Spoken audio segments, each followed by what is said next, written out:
ನಮಸ್ತೆ. ಅಗಸೆ ಬೀಜ ಅಥವಾ ಫ್ಲ್ಯಾಕ್ಸ್ ಸೀಡ್ಸ್ ಒಂದು ಸೂಪರ್ ಫುಡ್. ಇದು ನಮ್ಮ ಕೂದಲು, ಮೆದುಳು, ಹೃದಯ, ಲಿವರ್, ಕಿಡ್ನೀಸ್ ಹಾಗೆ ಚರ್ಮದ ಆರೈಕೆಯಲ್ಲಿ ಒಂದು ಸಂಜೀವಿನಿಯ ಹಾಗೆ ಕೆಲಸ ಮಾಡುತ್ತೆ. ಯಾರಿಗೆಲ್ಲ ಬ್ಲೋಟಿಂಗ್ ಸಮಸ್ಯೆ ಇದೆ, ಹಾಗೆ ಯಾರೆಲ್ಲ ಯಾವುದಾದ್ರೂ ಕಾಯಿಲೆಗೆ ಮೆಡಿಕೇಷನ್ಸ್ನ ತಗೋತಾ ಇದ್ದೀರಾ ಅಂಥವರು ನಿಮ್ಮ ವೈದ್ಯರ ಸಲಹೆ ಮೇರೆಗೆ ಈ ಫ್ಲ್ಯಾಕ್ಸ್ ಸೀಡ್ಸನ್ನು ಬಳಸ್ತಕ್ಕಂಥದ್ದು. ಯಾಕಂದರೆ ಕೆಲವೊಮ್ಮೆ ನೀವು ಸೇವಿಸುವ ಔಷಧಿಗಳು ಈ ಒಂದು ಫ್ಲ್ಯಾಕ್ಸ್ ಸೀಡ್ಸ್ ಜೊತೆ ರಿಯಾಕ್ಟ್ ಆಗುವ ಚಾನ್ಸಸ್ ಇರೋದ್ರಿಂದ ವೈದ್ಯರ ಸಲಹೆ ಸೂಕ್ತ. ಎಲ್ಲದಕ್ಕೂ ಮುಖ್ಯವಾಗಿ ಇದರ ಕ್ಯಾನ್ಸರ್ ಕ್ಯೂರಿಂಗ್ ಪ್ರಾಪರ್ಟೀಸ್ ಮೇಲೆ ಅನೇಕ ಸ್ಟಡೀಸ್ ಮತ್ತು ರಿಸರ್ಚಸ್ ಆಗಿ ಉತ್ತಮವಾದಂತಹ ಫಲಿತಾಂಶಗಳು ದೊರೆತಿರೋದ್ರಿಂದ ಈ ಒಂದು ಫ್ಲ್ಯಾಕ್ಸ್ ಸೀಡ್ಸನ್ನು ನಮ್ಮ ದೈನಂದಿನ ಆಹಾರ ಕ್ರಮದಲ್ಲಿ ನಾವು ಕಡ್ಡಾಯವಾಗಿ ಬಳಸಲೇಬೇಕು. ಆದ್ದರಿಂದ ಆರೋಗ್ಯಕರವಾದಂತಹ ಅಗಸೆ ಮಜ್ಜಿಗೆಯನ್ನು ಈ ದಿನ ಹೇಗೆ ತಯಾರಿಸೋದಂತ ನೋಡೋಣ.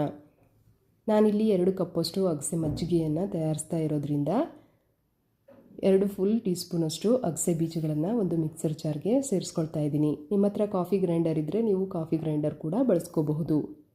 ಅಗಸೆ ಬೀಜಗಳನ್ನು ಹುರಿಬಾರ್ದು.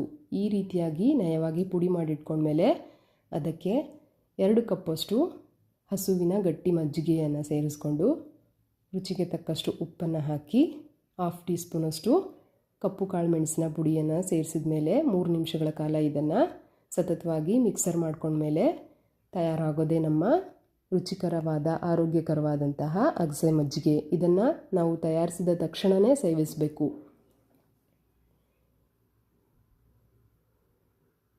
ಇಂದಿನ ನಮ್ಮ ಜೀವನ ಶೈಲಿಯಲ್ಲಿ ಎಲ್ಲರನ್ನ ಕಾಡುತ್ತಿರುವಂತಹ ಕೆಟ್ಟ ಕೊಲೆಸ್ಟ್ರಾಲ್ ಮಟ್ಟವನ್ನು ಈ ಆರೋಗ್ಯಕರ ಅಗಸೆ ಮಜ್ಜಿಗೆಯಿಂದ ನಾವು ಕಡಿಮೆ ಮಾಡ್ಕೋಬಹುದು. ವಂದನೆಗಳು.